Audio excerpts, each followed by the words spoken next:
This episode is presented by Shaw. I have always loved the start of a new season, all the excitement and promise of what might be, but pre-season prep can be hard work, so it's imperative that you keep fresh and focused, which is why it's good to have Shaw's non-stop protection range of antiperspirants to hand. 72-hour non-stop sweat and odour protection that will keep you fresh and dry on and off the pitch. Shop now at Boots. Shaw, it won't let you down. Welcome to Football Fill-In, everybody. Lads, honestly, how many of you triple captained Jurrien Timber this weekend? Not this weekend. Definitely not me, mate. Do you know I don't even play. 5 people, 5 madheads in the whole of the world managed to triple captain Jurrien Timber this weekend Why? in FPL. It's Why? a disgrace. It's an absolute disgrace. I don't even want to go into it. Right, we're going to start with Man City, Tottenham. Did any of you see this one coming? Well, I think Spurs at City is a bit of a bogey team for a minute, but Why? I didn't. Why, Watto? I honestly don't know. But watching the game this time round, I thought that the 2 centre-halves for Spurs did a full job on Haaland. I mean, he didn't get half a yard. And wherever he went on the field, they were in, aggressive and locked on. And it's like I said, I think on last week's show, the Tottenham players have been so complimentary about Frank and his tactics and the game plans for different games. I think there's a real belief with him. Hey, look, 2 years ago we were having the same conversation about Ange, weren't we? They were playing great football, everybody believed in him. But I think Thomas Frank will adapt to home away, promote a team last week, Man City this week, and I think the players are really I think this is the big difference. This is when you've got a manager who can change it game by game. Yeah. That's what the Premier League calls for, doesn't it? That's what top teams call for, right? So you're playing against Man City, and I think Tottenham have really found the way to beat Man City is by being aggressive and is getting right up into their faces of those forwards players. So Pedro Porro, he was right up in Doku's face. He had Kudus coming back helping him. Like the intensity to get back and defend, but then when they had that chance to get forward and break, they broke with power and pay. I was thinking, well done. They're really aggressive, aren't they? Because I think last year with Ange, you could see that they were a good attacking team, but that high line that he played, you just thought, how is that going to work? Whereas they seem to be a bit deeper, but incredibly aggressive. But the thing that struck me is, listen, you go to City and you win,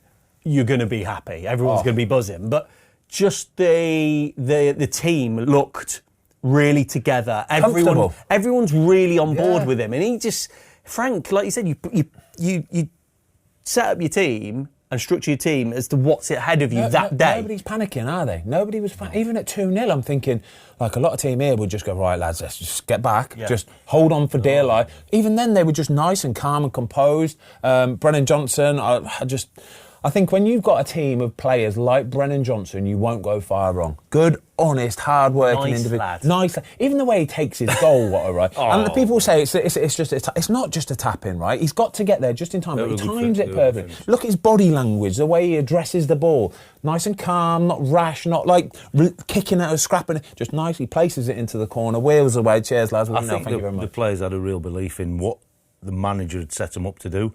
And in some ways, Thomas Frank, coming from a Brentford, a real small fish in the big pond, wasn't it? But he's gone to a big machine in Spurs. But actually going to City and the way City play and obviously try and build, it's set up for a Thomas Frank game plan. Yeah, in terms of setting the traps where you want them to just keep playing where we want to play. And the aggressive,ness, what we've just talked about, all over the pitch, going man for man in there, they were going to get a chance. He's not afraid to get the ball up the field quickly either, are they? You look at the way, like you said, Watto, he puts his team together and sets them up, and it's a real flexibility. There's a mixture of styles. Like he's not a one-trick pony, is he? I didn't see this result coming, honestly, I didn't. I think after the disappointment with Eze in the week, which everybody's kind of ridiculing it and it's such a Spursy thing to do, to go and then back it up and pay no attention to that, even the way that Thomas Frank came out and said about not signing Eze is, if you don't want to wear this badge, then we don't want you anyway. It's not a problem. It's cool. And I think their performance was brilliant. They weren't paying attention to any of the noise, just went out there and got the job done. I don't know what this means for Man City, though, because I had them really competing this season, and this looks a little bit like the fragile Man City we saw sort of, halfway point last season, where you didn't really know what you was going to get from them. And I feel like They got found out last season, didn't they? We always talk about that Fulham game where they got found out. And I feel like this was a bit of a finding out as well. This is a blueprint for other teams to follow. No, yeah, for sure. But it's obviously for us, when we talk about the goalkeeping bit, obviously we did the show, didn't we, at the end of last season with Traff, and we're so excited for him, clean sheet against Wolves. And then he's got the home game. And that's football. It's brutal, isn't it? You know, and Thomas Frank sets up for him to play into that 6 in a dangerous area. But, like, for me, it's the news on the back of it, because there's obviously a problem with Edison somewhere, because he could have gone last year potentially. But, like, I think they're saying that potentially personal terms are done with Donnarumma. And I'll be brutally honest, like, he's a top goalie, and I would have loved to work with him. I think there's something obviously there. But Trafford's better with his feet than what Donnarumma is. So what happened on Saturday, I think, will just get highlighted tenfold if he becomes a signing and starts in front of him, to be honest. I was talking to some of the lads earlier about playing with the ball out from the back, right? And I think anybody can be really good with the ball at their feet, and you can pick nice passes, but it's being able to do it in that moment, doing it in the heat of the battle when the pressure's on, right? And you've got players shutting you down, being able to still be nice and calm with it and just go, no, I'll just pass it to the side and not play that risky ball in there. I mean, playing a ball into your penalty spot when you've got a player right up your back, it's a no-no. It's a massive no-no. And I was watching it develop, and I was thinking, oh, no. You see it coming, don't you? Oh, you can see it coming, because Tottenham are just laying the trap. Tottenham are laying the trap, waiting. And as soon as they see him about to do that, bang, they're on. And it was game over from that point. That second goal kills the game completely. And I just think, you can't do that. You've got to be a little bit cleverer. But it's something James will learn. You've got to learn it. The worry is, though, Ben, is he going to have the time to learn? This is football. Because is so brutal. If Donnarumma comes in, right, he's screwed. It's brutal. Football James Trafford is screwed if Donnarumma. I don't like it. I really don't like it, because I just think now's the time to just go, no, James, you're my boy. I'm going to back you, and you're going to be playing for us. You're going to be our number one goalkeeper. Simple as that. But by bringing Donnarumma, and who's still at a really fantastic age as well. Like, he's 27. He's not signing a goalie who's only got a few years left. Like, this kid has got the best part of his career left still, yeah? Gigi Donnarumma, he's an absolute unit. We went to watch him play against Arsenal end of last season in the Champions League, and we got there early, so I went and watched the warm-up, and I told you, didn't I? I said, like, what an athlete, by the way, but he's a sloppy bugger. Like, honestly, he's really sloppy at times. He was sloppy as hell. He was doing his warm-up, and there were a lot of things that were happening where he was just lazy with it. He'd still be able to make saves. Because of his size and his frame, he can make saves that... He can make saves look easy that other goalkeepers have to really work for. They have to really get their feet in, the steps in, and the body position. But because he's so big, he can just get over there, and he relies on it a little bit too much sometimes, which means he doesn't really pay attention to his hands or his body shape, and he'll just palm it out here or palm it straight back to where it came from. And I'm thinking, if you could get a real top goalie coach, a Watson, for example, yeah, to really, really drill down and you fine screw the life out of it, right, and make you clean as a whistle, you were unreal. You would have absolutely everything, right? Because in the game, like, some of the saves he made against Arsenal. That game. Oh, mate, some of them saves, genuinely, Arsenal are back in the game if them goals go back in. It's a different game completely. But I see it a bit like when Harty were at City and Pep just took him out of the firing line. I think if Pep would have trusted him a little bit, Joe had the tools to play, but he was never given the chance. Now, Trafford's got unbelievable tools in his box, and I'd be gutted for him if he's changed in 2 weeks, to be fair. But the one thing you're saying about Donnarumma, I mean, you imagine if he does come in and Pep gives him the tools and he learns to play, I mean, he'll be the best on the planet. Yeah, he could, But at the minute, Trafford is miles in front with the ball at his feet. And I hope that this signing doesn't happen for Trafford. It's going to happen now.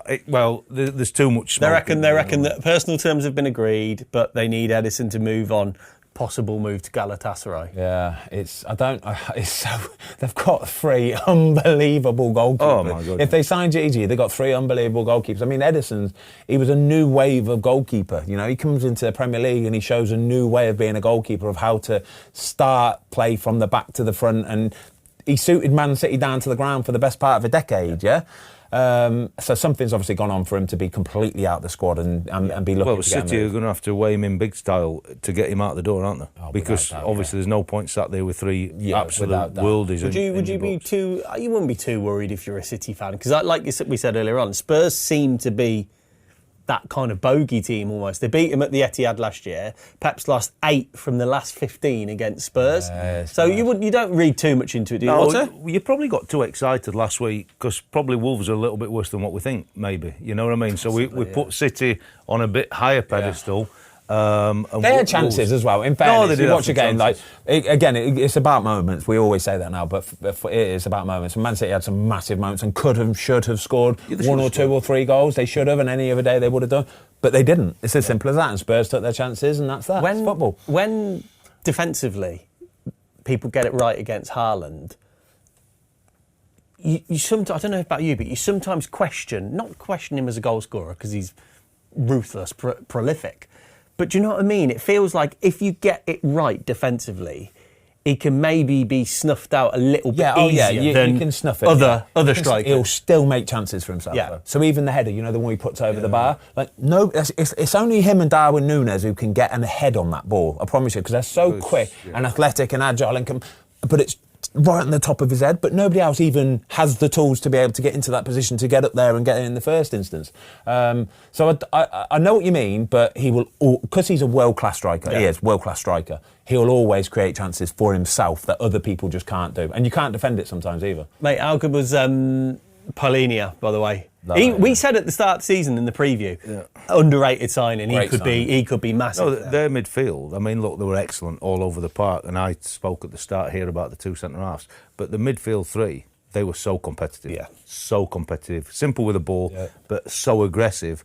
And they won so many first and second contacts that they were always in with a chance then on breaking and countering. But I thought the midfield 3 were excellent, and obviously he looks like he's a good signing. I would actually, in this last week of the window, if there's people being mentioned to go to Spurs, I would want to go to Spurs. Yeah, I agree. I think the manager's the real deal for that football club.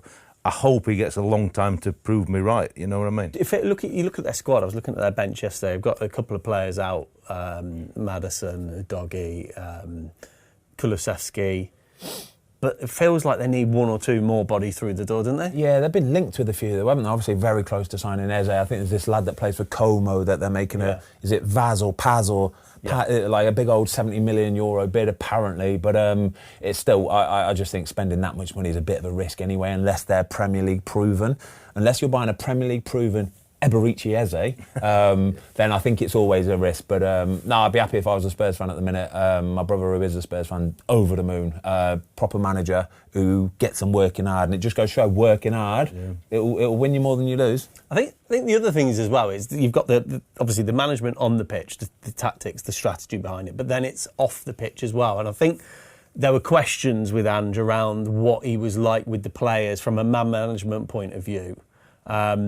But with Thomas Frank, it's clear to see that the relationships are strong. He's a man of the people. And people play for him, don't they? You can see that. And I think the modern manager is more embracing of the players and the players embracing of him. Like, Ange obviously worked his socks off to try and make that team successful, but grabbing your bit of lunch and going back in your office is not endearing yourself to the group. You know what I mean? I don't know. He didn't hold back still either. He dropped Basuma, didn't he, a few weeks ago for I think it was a Super Cup. But if you're late and you're a bit tardy and stuff, set out your stall. But I think that sets a real tone, and that's probably actually in the short to long term really going to help him and that quickly group. Before we move on, we're going to talk about who we're going on to next. United. Quickly, did you see? We're talking about players and sort of. Did you see the Rangers debacle at the weekend? Yeah. So Rangers have got off to the worst start in however many years, right? Russell Martin's having a tough time of it. And they've drew the game at the weekend and they've tried to bring a player on as sub and he's gone, nah, I ain't coming on. Who was it, Luke? Yeah. Now, let's be honest, we've none of us managed, but we've worked in football a long time and you've seen it from afar. But as a coach or a manager, when that happens on a match on a side, I mean, you're fucked, aren't you? Where do you go with that one? You know what I mean? Oh my So God. he just refused to come on? Nah, not coming on. I'm not coming on. Not coming on. He's on the bench, so he's good to go, right? So he said, I ain't coming on, I'm injured. I'm injured. Honestly, it's tough. Well, to be fair, I thought they dealt with it quite well because, some of the managers, what did they say? How did they deal with it? No, but the problem is you'll never win. You can't win because as soon as something like that happens, it undermines the manager. It undermines everything. Right. So the manager comes out, and Russell, I think he's been brilliant. I think the way he's dealt with it and said, he's bang out of order, he can't do that, blah, blah, blah. Yeah, but then I'm looking in the comments and everyone's going, it's a shambles, it's a disgrace, he's throwing his players under the bus. And I'm thinking, you cannot let a player get away with that. If a player refuses to come on, right? Surely he never plays for the club. Done. You're done. That's it, done. They reckoned Simple they as had that. a couple of bids, didn't they, this week, just Thursday or Friday. But they put him in the squad. And then, obviously, whatever has happened in between his ears as he's just jogged down the side at St Mirren, he's probably thought, The problem is now that we're in the situation where we said it last week. It happens on both sides. So if the club look at Chelsea, right? So we'll put a picture on the screen of Disassi. He put a picture or a snap of the bomb squad. So the bomb squad is the lads that aren't playing, and they're in this like shoddy changing room. And if the club want to cast someone out, they do it. Yeah. Right. And then Isak, for example, goes, well, no, I'm not doing it either. So you're in a world now where anyone can do it. Anyone can throw their dolly out the pram. The club can, the player can. You don't do it front of house. You're doing like Sunday lunchtime live on Sky Sports. Just have your little jog and come back. Right, you ready? So what's the next step? You're going to kick off a game, right? And someone's just going to stand there in the middle of it's going to happen one day. Oh, no. Fall over. One day. Nah, come on, you can't do that. Just not run or not move. So the game kicks off. Will we ever see it, that the game kicks off and someone just stands there? I guarantee you it's probably happened before already, or we'll see it at some point. Right, so we bring about Premier League. Come on, let's go Premier League. Let's get down to the South Coast. Let's get down to the South Coast. Bournemouth, because they looked really handy against Liverpool, didn't they? First game of the season, looked really obviously went down 4-2, but they looked really handy. And this is Bournemouth, I feel. Yeah. Bournemouth will be absolutely fine this season because they'll get results like this week in, every other out. They've got to bring a few in. They've got to bring a few in. Like if they picked up 2 or 3 injuries, you do worry about the depth. But at the same time, you'd think what they've got is comfortably going to be enough. With all the players they've lost, what would a good season look like for Bournemouth? Genuinely, anywhere between 8th and 14th. 8th and 12th, I'd say. 8th and 12th. And I think they can do that. I agree 100% that they need 1 or 2 to replace what they've lost, for sure. But I expected them to beat Wolves. Obviously, Wolves had a tough start against City, which we touched on last week. But there's just a feel with Wolves, they've lost too many. They haven't got that creativity. No. And when you look at the game, the best chance come from a long goal kick. Larson flicks it on, he fires it over the bar. So they haven't got the creativity to really hurt a team. And I know, look, they went down to 10 men very early in the second half. But on another day, Bournemouth get 5 or 6 in that game. Yeah, without perfect. Yeah. Honestly, we were talking about it off camera with Ain't Nori, with Cunha. The creativity, as you've said, that's gone out that Wolves team. Yeah, it's amazing. Like, I think Strand Larson got 14 or 15 last season. That's massive return as well. He will struggle to get 8 goals this season unless they bring in somebody that's going to create some chances. Well, not only they just need players now, because I think everybody feels the same way, and I think it's sort of seeped into the Wolves players' heads a little bit, like we've got our backs up against the Wolves here, so they're going into games like that, getting red cards, like it's such a sloppy red card as well. Once he gets in like that, you've just got to let him go. Yeah. You can't go and get involved in that. Evan Nielsen's looking for it as well. Evan Nielsen knows. He's desperate for just get your body in front. Honestly, there's a message to all young players there, right? Yeah. If you are just ahead of your defender, if you're an attacker, just get your body in front of him, because the only thing they can do then is bring you down. So just get your body in front. Hypothetical question, right? Obviously, with them needing to bring in players, if a bid came in, let's say for 65, 70 million quid for Semenyo, would he go? I don't think they can. He's just signed his new contract as well. I don't think he can go. I don't think they'll let him go. He's so important. They've done too much business, haven't they? Yeah. But, like, obviously money always talks. There's the boy there. Grab him. Here he is. What a player he is. I'm going to cuddle him for half an hour. He's lovely. Proper player. Don't put him under that armpit, proper mate. player. Jesus. Oh, I know. I'm sorry. I'm showing my guns on. Sorry. Mate, your pits last week. That's why he's got a black T-shirt on. His pits last week run fire. It was the pressure of that quiz and the quiz master who's going to come on later. I've never talk about that in a bit. You've got to pick your shirts wisely. How nice is this shirt, by the way? Though? Beautiful. AS Roma third kit. Yeah. I think probably my favourite kit of the whole new season. It's the Adidas badge, mate. Beautiful, isn't it? Yeah, it is the Adidas badge. Very, very nice. Should we do a bit of Man United talk? Oh, what about these two? Desperate to talk about Man United. The decisions. The decisions, yeah. First one, what? Mate, honestly, like... I done the actual penalty. Yeah, I done set... Or the actual taking of the penalty. No. The decision. The decision. Look, so Calvin Bassey you pulling Mason Mount down. When you go up against a zonal setup, you try and get a couple of blocks on, right? So if I'm Bassey and Mount's, let's be kind to him, a bit like Jamie. Yeah. Right? So it's What do you mean by that? it's a man against a boy, isn't it? It's a man against a boy. So he's going to try and get in there to block him. Now, Bassey might have been a tad aggressive, but I don't think that Bassey, if he's my zonal defender, allows a Mount to block him so easy. So I want him to fight because I need him to be free to defend the ball. And a little bit aggressive, but I don't think it's a penalty. I think it's a real soft penalty. I totally agree. Well, you don't think it's a penalty? You've got a mirror image happening behind you, the opposite way. It was a bit weird. Shaw's wasn't it? doing the same thing right behind. And that's what I'm saying. If you're in the game, and when I'm doing the set plays on a Friday, I allow my zones to be blocked that easy, then we might as well not go zonal. Yeah. We're going to have to change the setup. So obviously, the opposition will try and block the stronger headers because that's what you want to do. But you can't allow it to happen. It's like when they get on the goalie, we'll come to Chelsea, West Ham Friday night. What Hermansen done in the goal is a joke. And it's the same. You can't allow yourself to get bullied like that. Worry a touch aggressive, but if he allows Mount just to stand on him and pin him in, the manager and staff are going bonkers at him. Mason Mount's job there is to make a nuisance of himself, and he knows that he can't compete physically with Bassey, right? So he's allowed himself to be thrown around like a ragdoll. Yeah. He's basically gone limp. You know, like a dead weight. He's just allowed him and gone, oh, no, I've been fouled. He hasn't tried to compete with him. He's buying a penalty there. But sure, he's never going to get there anyway. He's never going to get ahead on it. Isn't it the type of contact that it is? Because it's almost like some kind of judo roll. It was almost like a move out the way kind of roll. Yeah, so surely that's a penalty. I think it was too much, but like, it's knowing that when it goes to that VAR room, them guys are looking at it and realising what's supposed to be happening and not happening in that instance. You know what I mean? He's been there to just cause mayhem on him, and he's got to get free. It's like, well, we talk about the goalies all the time. When you put somebody on them, it don't mean that you're finished and you're done. You've somehow got to get free. Yeah. So you don't think that's a penalty? I didn't think it was a penalty. What's he got to do? A suplex or something? I agree. I don't think it's a penalty. And then what compounds it? We'll talk about the miss in a minute. We'll talk about the miss in a minute. But what compounds it is that when Leny Yoro scores that goal, it's the most obvious push you've ever seen. You can't give one and not the other. So it's the most obvious push. But they don't even try to look at it. They don't try to look for the push, yeah?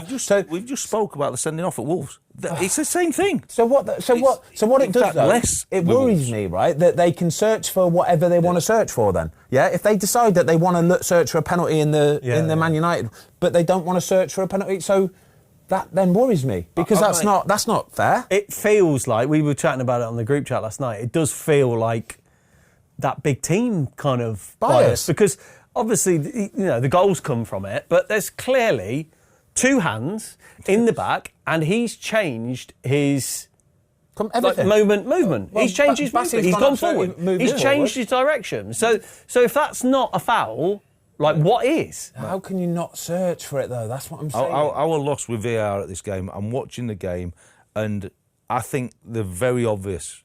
For me, as a ex-coach player, seeing it, what Mount tried to do and then what Yoro did. They're obviously two elements of the game that exist. Mount were trying to do his bit and then Yoro's tried... But it's a foul. Yeah. It's a foul. It's so obvious it's a foul. How many sets of eyeballs do you need? Right? Oh, my God. How many different steps are there? Yeah. And how has everybody missed it? I know. Because surely 9 out of 10 people go, that's foul. He's got two hands... He's pushed him. He's changed his direction of travel. You can't get a more obvious action. It's not subtle. No, you know what I mean? Yeah. Should we talk about the penalty then, right?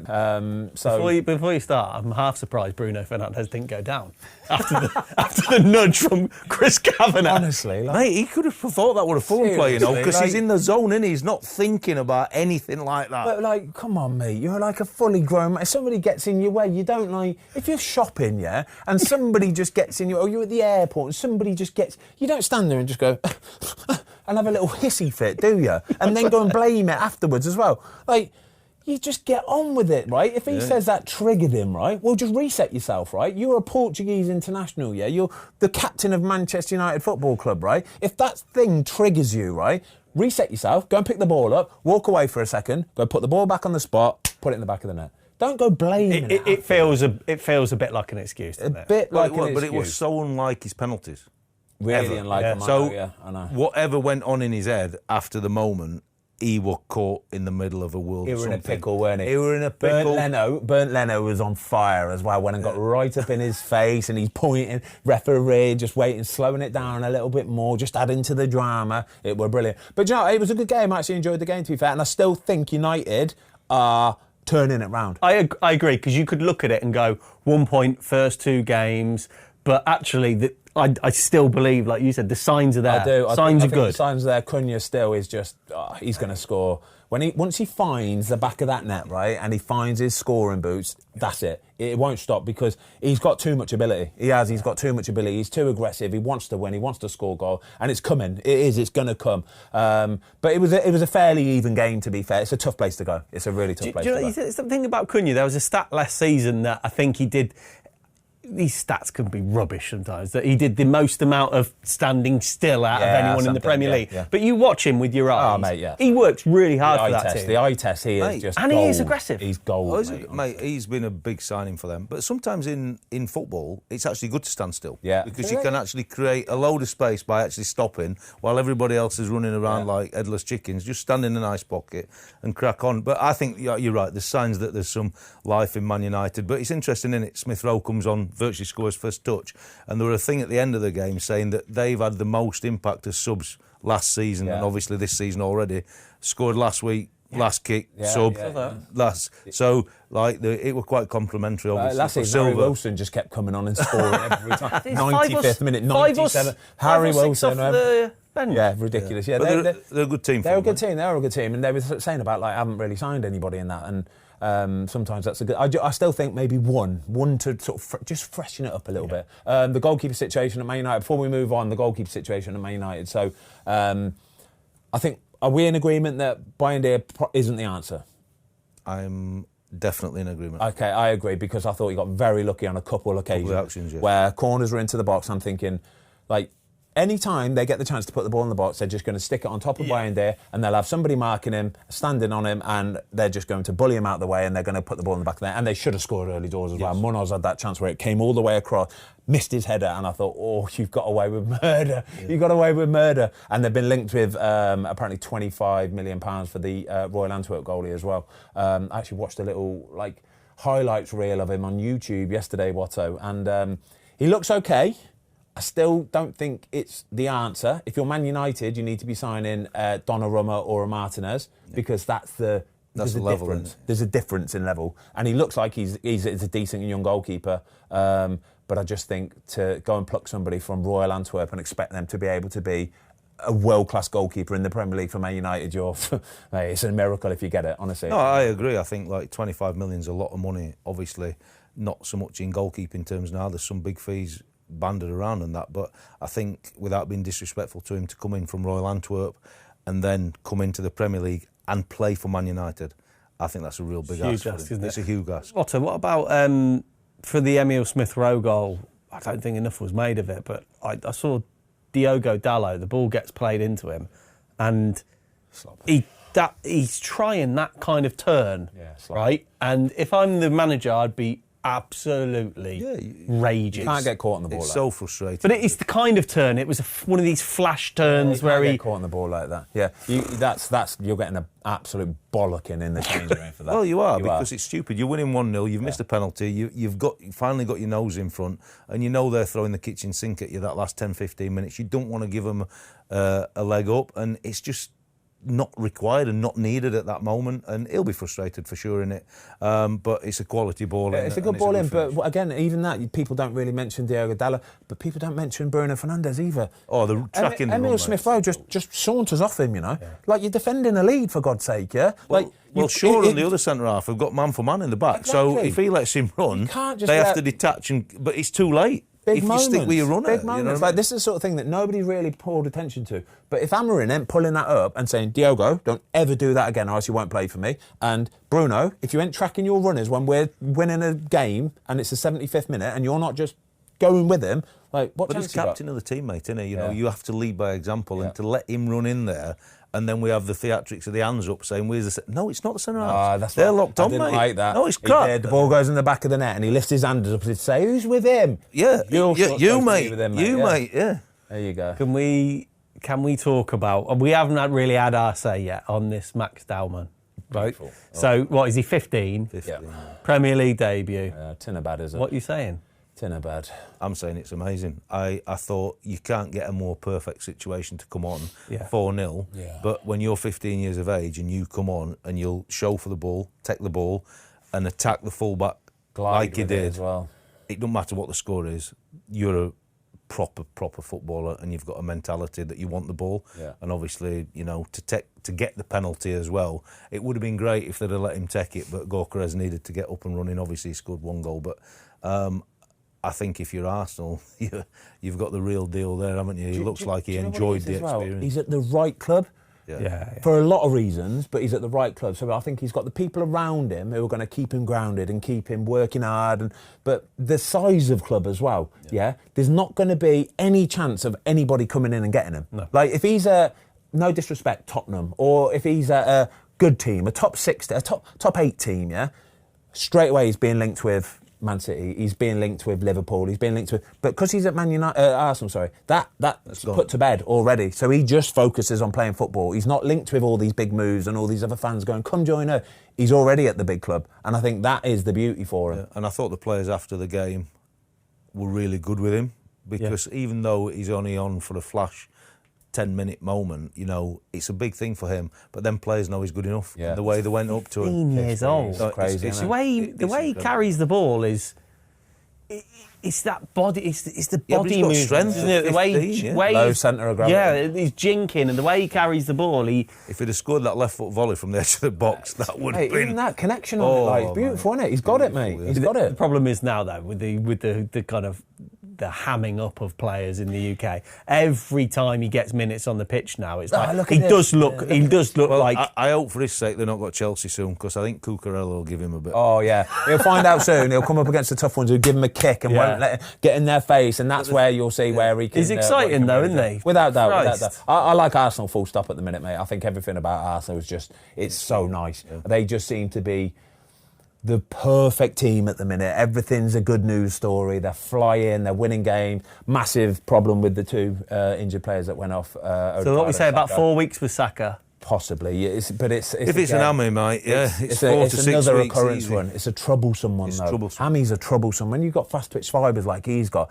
troublesome, mate. They can just keep going and keep going, and I pray to God that it's nothing like that, and he gets back and you won't see it again. But happy for Gyokeres as well. Buzzing. 2 goals, needed that, really needed that as well. Put a lot of doubters to just give it, all right, calm it down, would you, all right? I'm going to put it out there. If I win the quiz, I know the celebration. I'll do a Gyokeres and I'll flick my hair after as well. He is... he's a big, strong... He's a big youth, mate. He's a big, strong bloke that will run. Yeah. And actually, there's a couple of times where I was watching Match of the Day and they pointed it out. And it is... I think Arsenal have got so used to playing with a certain type of 9 or false 9 that they almost won't get the ball into him. Yeah. But I think they've got to have the faith in him now and go, do you know what? Let's fire it into him. And he is so Let him big. Be direct. Yeah, he is so big direct, and so strong. And even for his goal, his open play goal, he's got the ball right and he's just bulldozed his way through, didn't he? Yeah, that's what I mean. They haven't had that. Normally they'd get that ball into that position to that player and he'd be looking to stop, set, play it to somebody else who would be another quick 1-2, another quick 1-2, and then they'll try and work it from there. But he was like, no, I'm getting my head down here, I'm dribbling, little jinky jink, into the near post, that'll do. And I think he's got the mentality, and you saw the relief. It's only his 2nd game, but he wanted the goal. Yeah. And I think he's nowhere near up to speed yet because of the prolonged debate about is he coming, is he leaving. He's not trained with the group. So I think there's still so much more to come. But what I like, if I were an Arsenal fan, is that he's hungry to do well for that team. And I think there's just miles more to come, to be honest. If he scored 17 goals in the Premier League this season... He'll score 17 goals. Yeah. Would that be good? He'll score 20 goals this season. OK, so the benchmark for him is 20. Yeah, he'll score 20 goals this year. So he's got to score 20 to have a very good first season, you reckon? Yeah. He's 10% of the way there already. Yeah. He's cooking. I think Arsenal have signed him thinking he's going to get 20 goals. Oh, he'll get 20 goals. Yeah. I'm just saying, though, in terms of what would you say if he scored 17 goals, 4 of which were pens, would that be a bit disappointing? I would say so, yeah. I mean, normally Saka would take the penalty, probably, wouldn't he? If he's on the field, he would be the normal taker. Obviously, if he's out for a period now, and obviously him scoring, I think it said as he was stepping up for it, he'd missed one foot. Right. Mate, it's how you take a penalty as well, mate. Oh, put your foot through it. Dick it. Dick it, lads. Just dick it. So, yeah, I'd expect him now with taking penalties for sure to get 20, but I think he's going to expect... He'd hope for more than 15 in open play. Yeah, bloody right as well. Yeah. And when you look at Arsenal now, like I look at the team and you think, with Eze coming in, and you go, where's their weakness? Yeah, I know. But genuinely, where's their weakness? Well, what it does as well with the injuries to the lads, it's just sort of screaming for him to go, right, mate, just make a statement for yourself. Yeah. Put your name down on that starting 11 for the next month or so, and make sure you do not come out of it as well. Because he's a beautiful player. I can't wait to see him. Well, they were ruthless in the game, weren't they? I mean, they only had 5 efforts on the goal and they all went in. It was one of them days, and we spoke about it last week, that they got obviously lauded at Man United for this great set-piece thing, and I didn't think it was last week, but the set plays were good this week. Rice, the delivery is... I'm going to have to put him in the dream team, lads. He's going to be... I reckon he's going to get 8 to 10 assists this season. Yeah, he takes a wide free kick. 8 to 10 assists. He's thumping the actual free kicks as well. So you'd expect him, and if he can get 4 or 5 in open play himself, he's going to have a big season, you know. £100 million player, lads. Right, should we talk about Super Jackie Grealish? It's nice, isn't it? It's nice, isn't it?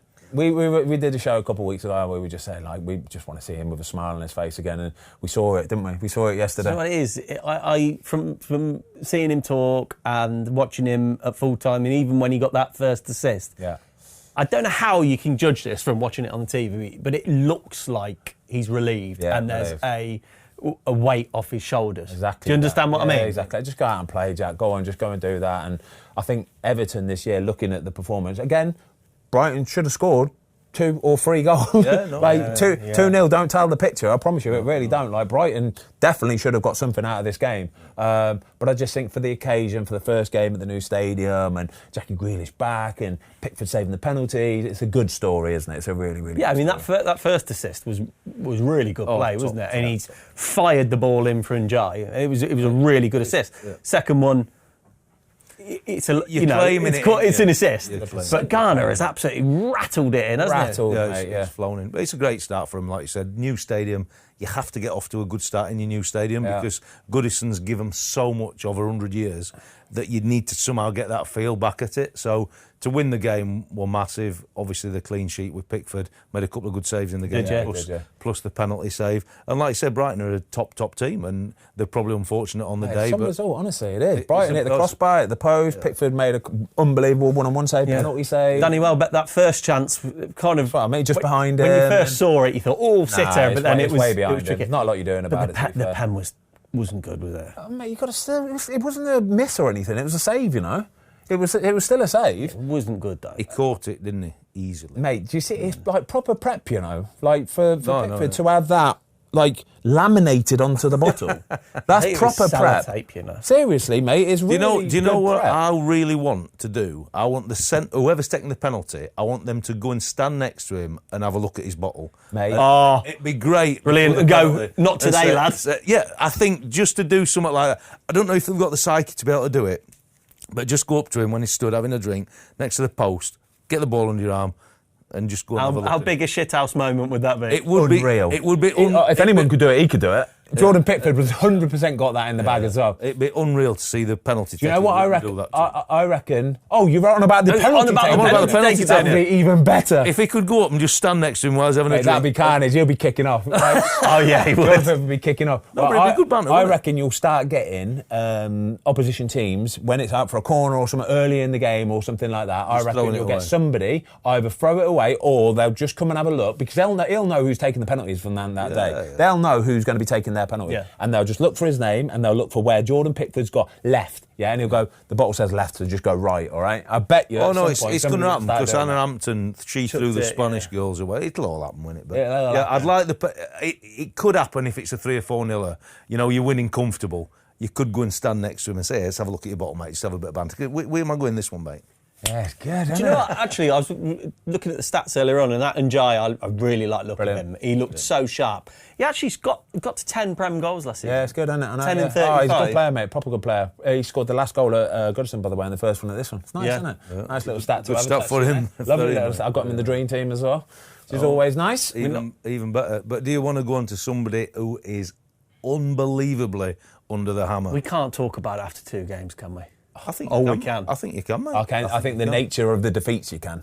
You have to. That's it. The only thing I would say is if I'm a West Ham fan, you pay good money to go to a nice stadium, why do they all leave at 30 minutes and never get to half time? Yeah, They get another goal, they're back in it. They always do this at West Ham. If they're getting pumped early doors. Oh, yeah. Remember a few years ago, they was on telly against Arsenal, and Arsenal were like 4-0 up at half time, and they had the helicopter above, and all you could see is just claret and blue walking out, and you think, oh, this is horrible. But they went 1-0 up in the game as well, can't they? I mean, look, people say it's a screamer and the ball moving that, but from a goalkeeping perspective, if Sanchez is set, he gives himself a platform. I watched that earlier on, all right, and I said to you, didn't I? I would never question you guys on the goalkeeping, but that feels harsh. That ball didn't half move. Yeah, but Did you say that feels harsh then? Yeah. Oh my God. That ball is... It's a dolly, Megan. Really? It's a dolly. Fozzie had saved that, not even after surgery. I'm sure I'll still be able to get my arm up there, save that Seriously? one. Oh, you He's can't not, let them he's out, not though, give him. himself a platform to make the save. What That's does that mean? So basically, as the Paqueta's moving, the ball's travelling to his left, Yeah. and then he lashes it, yeah? But as the ball's travelling to his left, there's a point where if I'm Sanchez, I have to stop and just wait. But he's not. So as he then hits it, he's still caught moving. And when you see the ball then move, he can't plant his right foot to come back and have any base to move his top half of his body. And by the time he's planted and decides to move his hand towards the ball, the pace has gone through him. So, yeah, the ball moves and everything, but he's got caught out tracking the line of the ball when he doesn't need to. Just set. He's not alert enough. He's not quick enough. He's not expecting the unexpected. I think you're just hating on Sanchez. You've got to understand. No, in, Tom. In the Premier League, right, somebody can kick one with no backlift at any given moment, and they can munt it as well, right? Absolutely munt it, right? So you've got to be in a position to save it, right? So arms up, set, good to go, on the tips of your toes, ready to push up, and he's not ready for it. He's not expecting it, and therefore he hasn't got the reaction time to... Like, that might happen in the Championship, and you'll get away with it because they haven't got the quality or the pace. But Premier League, mate, Lucas Paqueta, bloody hell, he can kick a ball, mate. You talk about Donnarumma, and Sanchez has the same profiling. If they're set, they can, with one good spring, cover the goal. Yeah. But if you don't have your base... then you've got no chance. It don't matter how big you are. We're going to talk about the rest of the Chelsea goals in a minute. There's one more goal I want to talk about, actually, from Arsenal game before we moved on. It was the Saka goal. And this new kind of, like, fangled goalkeeping style of doing it where you sort of get there and you just go and then beat me. And you stand there. And I just think, you can't just stand there, right? Saka's sort of drilled it past him, but he's still at about 10 yards. Yeah. He's at about 10 yards on the angle, Saka is, right? And the goalie's just stood there with his arms to the side. He's holding the bloody near post. He's past the near post for one, and he's just stood there, and the ball goes in past him there, and he doesn't have any time or chance. Because he's got his arms there low, you've got to get a little bit more squatted down, but, like, you've got to just twist your arms up a little You've got to know that Saka looks at him, doesn't he? Yeah. He thinks, why are you stood by your post there, giving me the whole goal across you? Yeah. But his hands are virtually touching his shoes. Yeah, it's too low. Anything past your shoulders in. React. But if he'd had actually been a step and a half across to his right and made Saka think, I might beat you at the near post and stand big, it'll just hit him. Tilt your wrists up, yeah? The second they're down there, the time it takes for you to tilt your wrists up and then get the ball's gone. I promise you, it's just that, but what it does is it sets your body into a position as well. It gets yourself ready to go for it. Premier League, mate. Premier League's brutal, mate. It's all in the wrists. It's all in the wrists. But back to West Ham, go 1-0 up and then concede from 3 set plays. Hermansen did amazing for Leicester last year. I know they got relegated, but he looks in a world of pain. He's having a tough time. And Delap obviously is a big lad on you, but when he comes flapping, Delap goes off the field to come around and he wants to get involved with him. So he sees him come inside the goal and he wants to fight him. He's inside the goal, so he's not affecting me coming to my left, but he wants to get in and start pushing him. But the ball's already travelling now, so he's already under the ball, got no momentum. It's just a disaster. But I think for West Ham at the minute, like Lopetegui looked like a will beater compared to what they look like now. They're 0.95 points per game. He had the old vote of confidence from Karen Brady last week, but it's horrible that after 2 games we're discussing it. It almost feels a bit bad. Do you know what I mean? I do. But they had all the defeats, though. They had all the stats up as well, mate, didn't they? They conceded 8 goals in 2 games, but they had the stats up for all the West Ham previous managers. It's so bad. Yeah. You know what I mean? And this is always the point, isn't it? Lee, we've just spoke about Everton. Looked like the real deal. West Ham fans thought Moyes could only play defensive, so they wanted a manager who could be more expansive. They've got a more expansive manager in terms of how he wants to play, but they just look wide open to anything, and ultimately the softness of the goals they concede is frightening. I mean, Wan-Bissaka gets done for the first corner in terms of marking Pedro, and then he gets done twice inside him for a tap-in. Yeah. The last couple as well, just talking about the goalie, like Hermansen, he's in this bit of a pickle at the minute where he's just signed for a new team. You've got a good number 2 behind you, and you're feeling a bit of pressure. You're getting pumped as well, but you're feeling this pressure. You feel like you need to get involved in stuff that normally you wouldn't come get involved in. He's coming out for corner, banging into his own players. Everybody's falling on the floor like Skittles, and then the ball's just getting like tapped into. I just think, just calm it down a little bit, mate. You're a good goalie, really good goalie. If you just calm it down a little bit and let things happen in front of you, don't try and get involved in too much. Yeah. And then Palmer's didn't make the game, did he? So obviously he got pulled in the warm-up. But that's the beauty of having Zhao. Exactly. Isn't it? Yeah. Slotted into the 10. Yeah. And it'll do so well for them. They've got so many good players. Like, I think if Chelsea can just find a set sort of, a fairly set team, starting 11 or 13 or something like that, then I think they'll be absolutely fine. You know, like this kind of bomb squad where they've got these 7 or 8 players, does that, if they can, obviously they want to offload some, get before the transfer window closes, but if Chelsea are on a good run, could that be disruptive?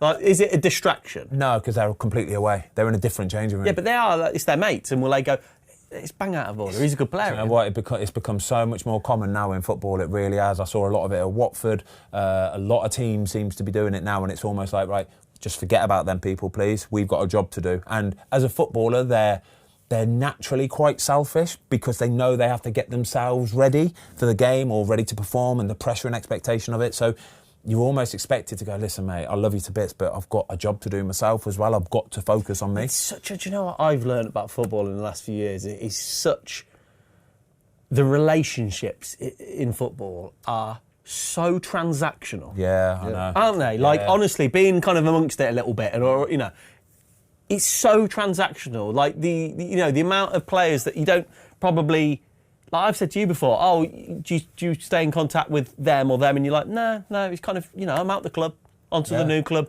another set of 30 lads and staff. Yeah. That's the way it goes. In one day, out the next. It's just, you know, that's football, isn't it, mate? It's life, isn't it? It's life. But is that what's going to happen at Forest with Nuno? What do we think? After the press conference, eh? You know, he probably feels like he's in the bomb squad. What do you think? He wants the sack. It does look like Nuno wants the sack. It does look because like that. I think there was a statement or something saying he's vowed he won't resign. No shit.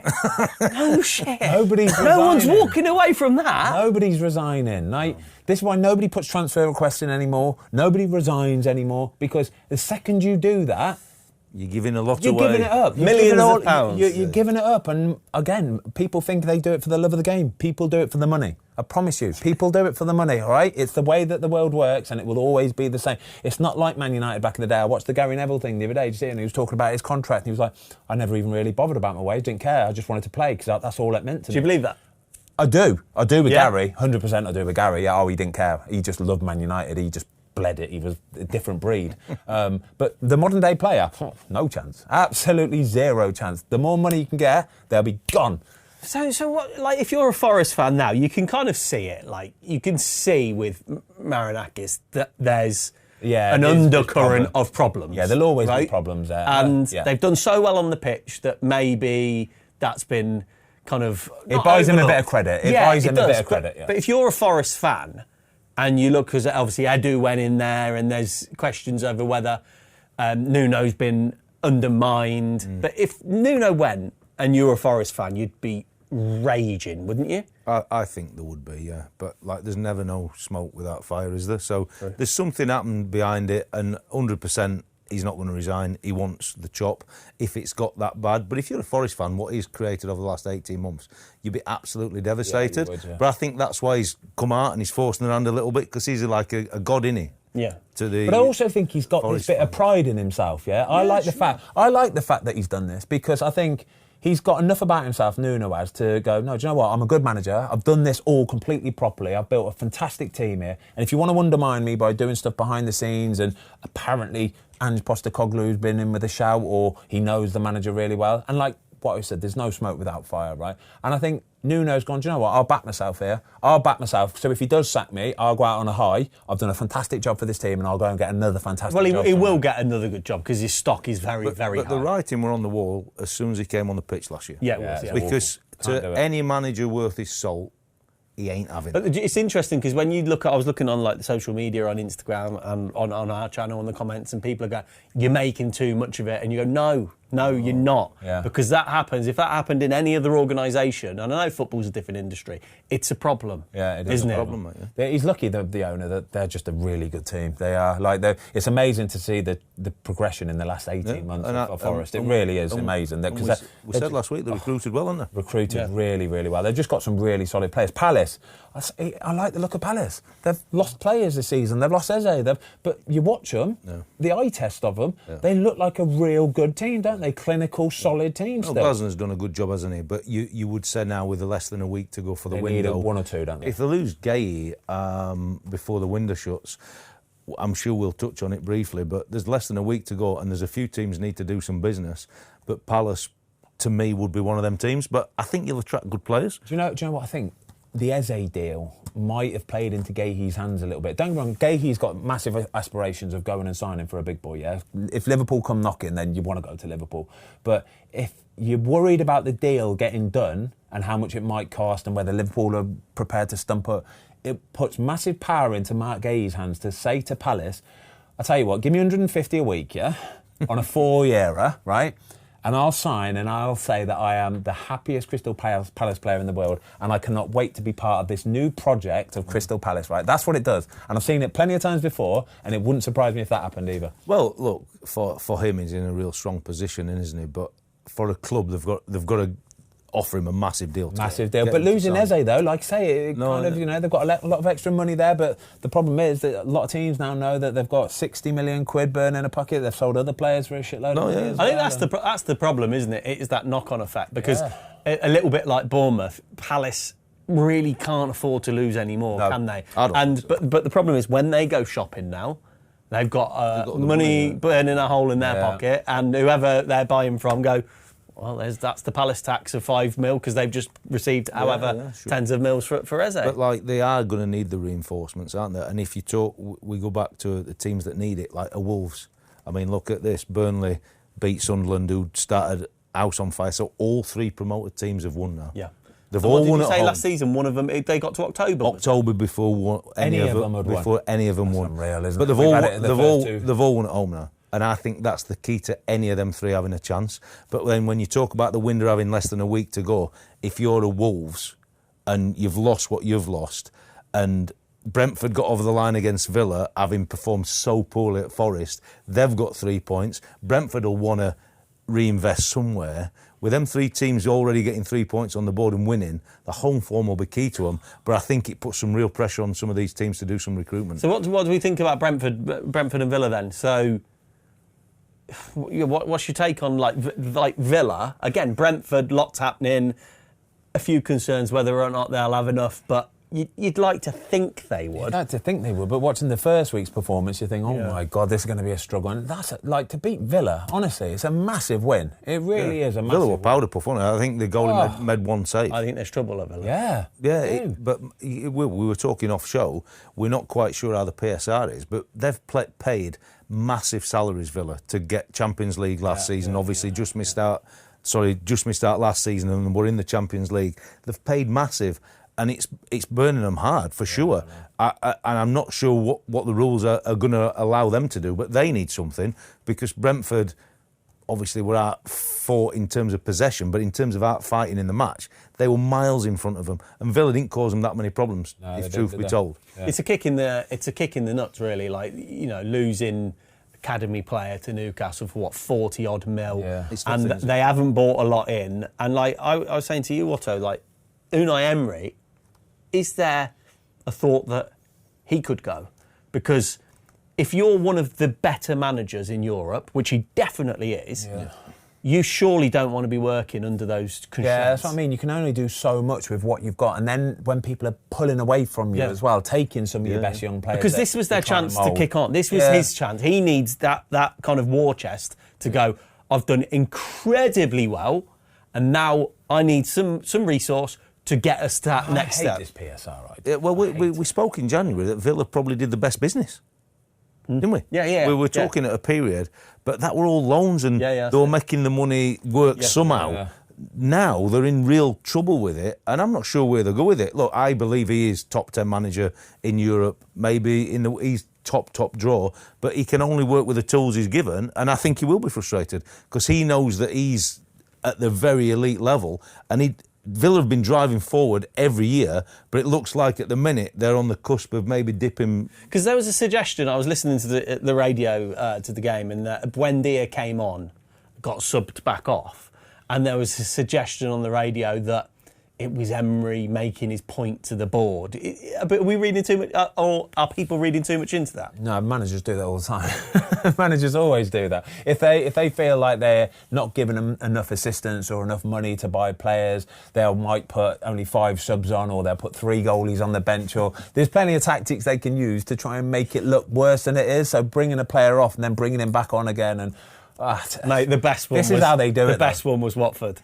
When you were, was it 2-0 down to Huddersfield and he bought off both fullbacks? Oh, he bought off... Who was it? You got Troy Deeney sitting on the bench there. Yeah, you got Troy ready somebody who you want to bring on in times of trouble. He bought off the right back and left back, who were actually pretty good on the day, and brought on just another right and left back. Probably more defensive right and left Who was backs that? as well. Who was the gaffer? It was Kiko. I think he bought off Kiko and Adam Messina. Who was the manager? Vladimir Ivic, yeah.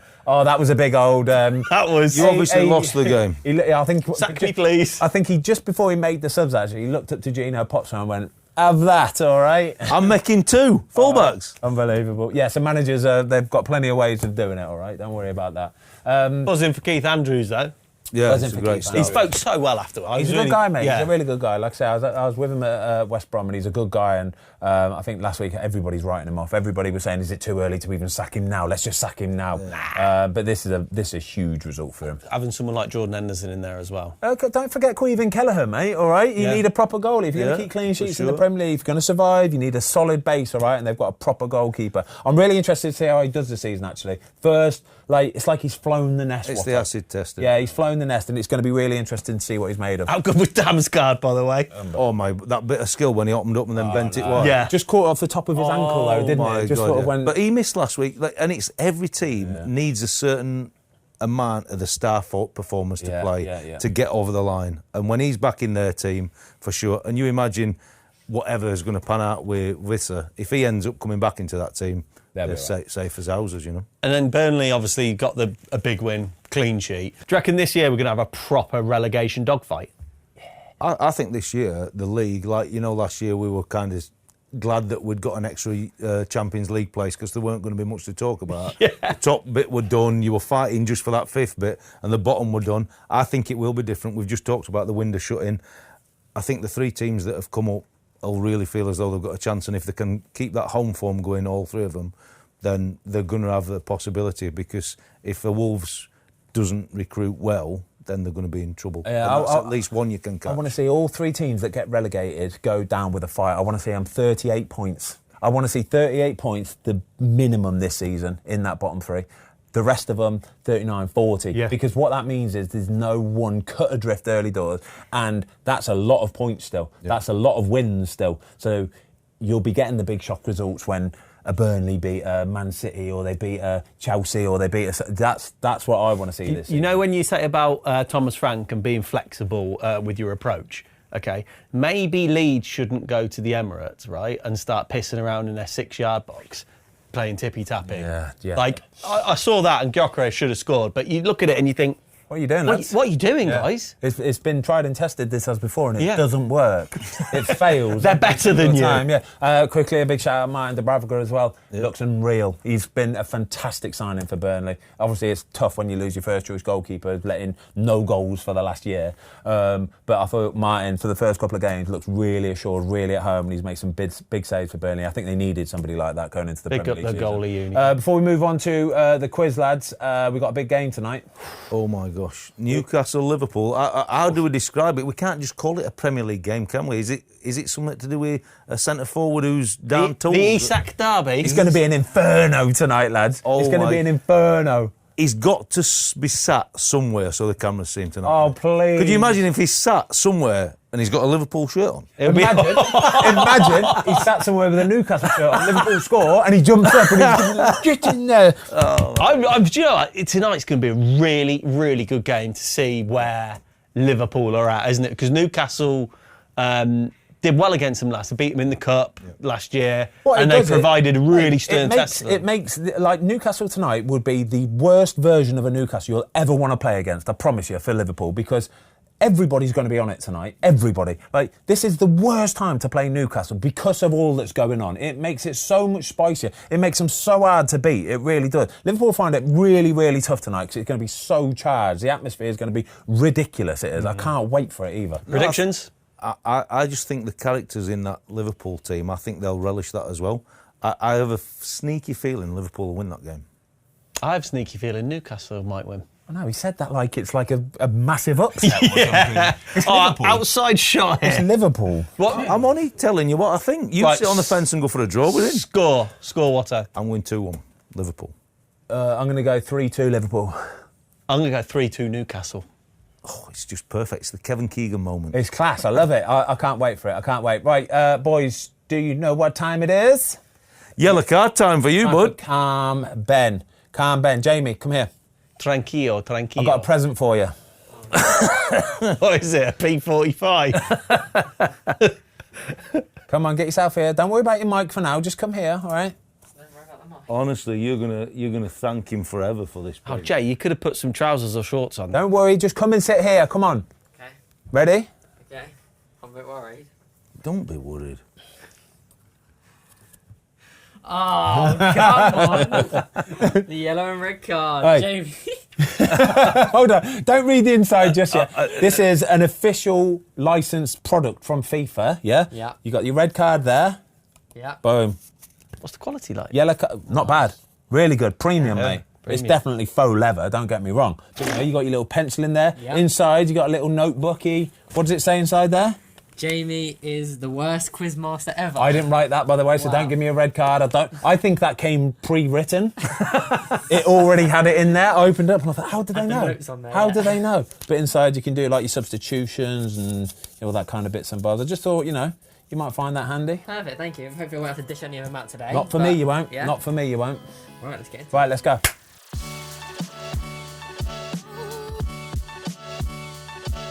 Before we get into today's quiz, Jamie, you've got an announcement to make. Yep, I made a mistake last week, and we're going to do the new rule of everybody going to get their chips back, but you can only play the chip once. So the chips again? if Tom uses his triple captain, no one else can use his triple captain. Okay. So you've got I think that's a better rule. better rule. I agree. There's And we get our chips back. You get your chips back, but we've had a discussion, haven't we? Tom won the quiz anyway 4-2 last week without the chips, so it actually doesn't matter if you use the chip or not. It still hurts me inside. Right, what are the 3 chips, Jay? So 3 chips are triple captain. This will give you a 3-point head start on the quiz. And we've all got them back again You've now, all yeah? got them back, yeah. Don't all keep got them back. re-emphasising that point. But anytime somebody uses a chip, nobody else can use that chip. Yeah, exactly. And you can't use any other chip either. So if you use the triple captain, Only no one in a one game can week. use super sub, Yeah, no one cool. can use extra time. Oh, wow. Yeah. Okay, like it. So, to add the extra question on, you wouldn't call that at the start. You'd do it if it was. Yeah, you do it later 10-8 on. down. You do it later on in the quiz, yeah. So if I call my chip today and it's gone to 3-3-3, Yeah. nobody can say. You can't. It's typical. It's a long season. You don't want to be using all your chips in one game week, and then it just doesn't. Okay, I'll use my triple captain then. You want to use a triple captain today? Okay, well, he's got a 3-point head start already then. So you have one super sub. This can be played at any time. It can replace the current question with a brand new one. And you've got extra time, which will add an additional question to the quiz. Okay, cool. Right, let's get into it. And also today, obviously, we've got the red and yellow cards. So And are you happy to use them? Yeah, we're happy to use them, and we're keeping a tally as well. I've got a little stat sheet, so at the end of the You season, can write them on there. You can write them on the cards. yeah, but if I write them on there, I can't rub them off. But Can I? does last week's just head keep the loss tally. count on Yeah. your tallying? Sorry. Does last week's head loss from a certain member of our team? Oh yeah, that stays. The tally's still there. Yeah. So if you get 2 more, Listen, 3 more reds. As long as we have no Alan Pardew questions today, then we're fine. No Alan Pardew questions. They've been 3-0 up. Yeah, We're 3-0 up, Tom. We can't chip a note. can't chip or do anything. Go Alan for a coffee. Pardew. I'll be back in question 4. Alan Pardew, Newcastle. Correct. Huh? What? Head loss. Right. Right, we come ready? on then. Oh Right. God, I fear for you, Jamie. Nah. We're attacking this in a position of vulnerability, but Ben, from behind, we are at our best. Right. Late and fast, that's what we say. Late and in goalkeepers, late and fast. Yeah. Question 1. Douglas Luiz has played at 3 Premier League clubs. Nottingham Forest, Aston Villa and... Douglas Luiz has played for 3 Premier League clubs. Nottingham Forest, Aston Villa and... Newcastle. No. West Ham. No. Douglas Luiz, is he 3? 5, 4, 3, 2... Chelsea. No. All back in. Brighton. No. Fulham. No. Douglas Luiz has Five in, been five in. at He knows 3 the Premier League question. clubs. Nottingham Forest, Aston Villa and... 5, 4, Everton. Manchester City. I didn't know that. Yeah, he's been at Manchester. He never played a game, but he was at Manchester City. Yeah. So Does he that went count as from- playing then? so he's because if never- he hasn't played... No, but he went there. He What went was the there question? and then went on What loan. was the question word? Douglas Luiz has been at 3 Premier League clubs. Did he say that? Nottingham Forest, I'll Aston let it Villa slide, I'll let and it slide. Manchester Did City. you good question. vet Good question. these, Lukey? Bina was the Yeah, it's a Bina. good question. It's a good Bina. Ah, but question. he's thrown us off there Hey, because hey, I wasn't hey. listening to that bit. Good I thought question, it was that. played. Thanks, guys. Stop kissing his ass. Very good question. Well done, referee. Question 2. What club was Glenn Hoddle at before Tottenham in 2000? Swindon. Chelsea. No and no. Before Tottenham, what? What club was Glenn Hoddle managing before Tottenham in 2000? No, you get... I always say it twice. Oh, Wolves. No. Oh. All back in. What club was Glenn Hoddle at before Tottenham in 2000? Managing. Wasn't Chelsea, wasn't Swindon, and wasn't Wolves. No idea. 5, 4, 3, Leicester. no. 2, Forest. no. 1, Everton. 0. No, not Everton. The answer is Southampton. I was. Southampton, yeah. Don't remember that. I Yeah. don't remember that. Yeah, he was. We're doing well here, aren't we? You're buzzing, ain't you? I like 3-0 this. up still. Yeah, 3-0. Yeah. 2 questions down. Jesus Question Christ. 3. Matthew Upson ended his Premier League career at what club? Leicester. Leicester City is the correct answer. That's unreal. I He- can't compete with that. He ended his career at MK Dons, but his Premier League career was Leicester. Fucking great guess that was. Very good. No, but it must have rang a bell somewhere. Yeah. It must have done. Could you stop being nice? That's fantastic. Putting me on edge. It's because he's scared of these bad boys. He's going to kill us with kindness. We're used to it, we're not used to Question 4. So you're 4-0 up, Tom. it. All right, mate, come on. Anthony Alanga plays for what national team?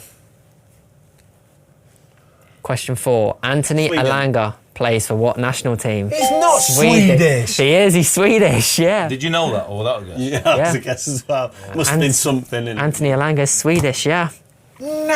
Yeah. We finished the pre-season friendlies. Can we do Oatwear's chips at this point? With No, 5-0 you can't. down? It's fine because he will never have a chip again until game week 19 when he'll get it back. So Oh, that you chip. have your That specific. that specific chip, yeah. Question. Oh, did Very you? good. Question 5. Ruud van Nistelrooy, Manchester United Premier League PSV. debut. No, you're out. I'll say the question again. Ruud van Nistelrooy's Manchester United Premier League debut in 2001, where he scored 2 goals to beat which team Fulham. on the opening day? Fulham. It's the correct answer. Do you remember that? Wow. Boys, some of your questions today. Honestly. Wow, Proud that was of you. really good. I really am. So he scored 2 goals from being 2-1 down, and then he scored 2 goals, 3-2 win. Oh, absolutely ruthless goal scorer. Wow. Phenomenal, wasn't it? What a player. You know, that when I think little about whippy- him, though, I think about when they were filming him before he went to Man United training for PSV and he Yeah. went over Did his screaming. cruise ship. Oh, my God. Yeah. That's the first thing when I think about Yeah. it. Because it nearly scuppered the move, Yeah. but Yeah, at it least did, he yeah. got fit and got What back. a player. He had that little whippy Inside the boot. He could munt it as well. He could munt it. That goal he scored a pre-season friendly goal, right? Out on pre-season tour somewhere.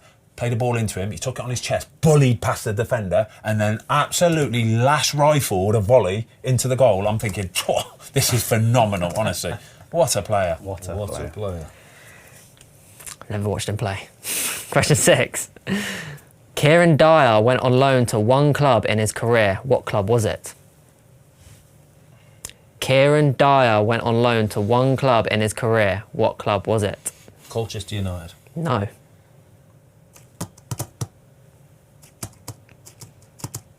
Five. West Ham. No. 4. No. All back in. Peterborough United. No.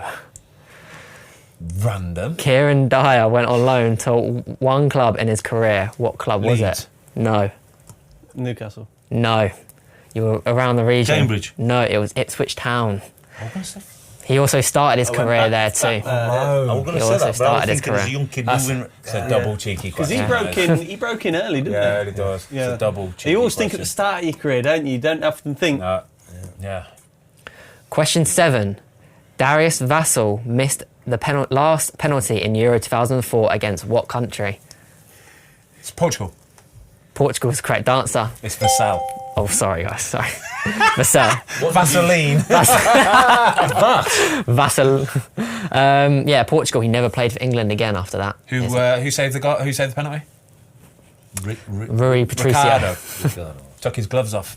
What was that for that goal? Yeah, that penalty shooter. Took his gloves off. That silver Yeah, ball. horrible ball. Yeah. Is that when he- It's the one where Rooney got sent off thing. But he took his gloves off before the penalty shootout started, Jamie. Yeah? And everybody was watching going, what is he doing? Saved a couple of penalties. You What, wouldn't what, break no your gloves? glove No manufacturer, gloves. Would you? Do you remember I was watching? That was when the era where, like Dudek in the Champions League, when the goalkeeper used to 6 basically yards off his rush line. off the Yeah, line. rush off, yeah. He used to do that as well, didn't he? Dude, that was literally like that. Incredible in He that was on shootout, fucking dude. fight. He was nearly on the 6-yard That's box. good, isn't it? Yeah. Wow. Might need to watch that penalty shootout. Question 8. Just Career focus on path the question. refereeing, right? Oh, Watto. Jay. That's fine. No card. No card. Listen. aggressive. I'm gonna be honest Hey, with if you. he wafts a card, He's got- what we're saying about that? That's a normal booking. Listen, Jamie, I'm gonna be honest with you. I've just seen the answer to this question. Okay, I apologise, but I looked. I didn't want to look. I saw it. I'm being honest here and I'm being truthful. I've seen the answer, so I'm going to take myself out of this question. Okay. Okay, no worries. It's a new Ben. This is. That's today. okay. This Right. is the worst So question. I'm ineligible. This is the least competitive. Why can't you be horrible? I'm ineligible for this question. Just don't give me a yellow card. Is that? I okay? won't give you a yellow card, don't Okay, worry. Jamie, It's fine, I appreciate the honesty. It's a career path question. I have played for Leeds, Tottenham, Everton loan, Everton, Burnley, Kairaspor, and Burnley. I have played for Leeds, Tottenham, Everton loan, Everton, Burnley, Kairaspor, and Burnley. Butchered that Turkish club. If you count down to 5 and come back in, can I come back in? No, Yeah. no, the answer. Oh, what's he 5. called? 4. Aaron Lennon. Aaron Lennon is the correct answer. Well done, Tomo. I wasn't thinking of him, though. Very good. Moving straight on to question 9. Who is West Ham's all-time Premier League goal scorer? Carlton Cole. No. Carlton Cole is 5th with 41. Mikel Antonio. Mikel Antonio, correct, with 68. Bowen, 2nd, 56. Di Canio, 47. And Noble, 47. Noble, I Yeah, took pens. and Carlton Cole, 41. Is that an Yeah, you're on 7. You're on 7. Yeah, 7-1-1. Final question. Nicky Butt won an English trophy he hadn't won before with Newcastle in the 2009-10 season. What was it? League Cup. No. No. With Newcastle? Yep. Nicky Butt Haven't won won anything. an English trophy he hadn't won before with Newcastle in the 2009-10 Munich season. It must have been, No. it must have been Championship final. Northumberland FA. Championship trophy is the correct answer. Well done, Tomo. Taking him up to What, 8. let's not say what the score was. Well, I think it was 8-1-1. But well refereed. But he's used the chip. fantastic today. Used the chip. Great. He's used it wisely. well Well done, Tom. Watto. Great, Jay. Well done. Ben, well done. Well done. Ben. I love Fair the play calm- for- I love the calmness. Brilliant. today. Sweaty hands, that was. Really good. I Lads. love the calmness. No yellow cards today. Didn't have to use this. So, yeah. Well, we were done before we started because he got his chips down, hadn't he? Yeah, but you can't use it again, so maybe a Make more sure you make a competitive note of quiz it in the next notebook, season. mate. Right, Jamie, brilliant today. Well done. Thank you. Thank you. We will see you all next week. Football filling. Enjoy the game tonight as well.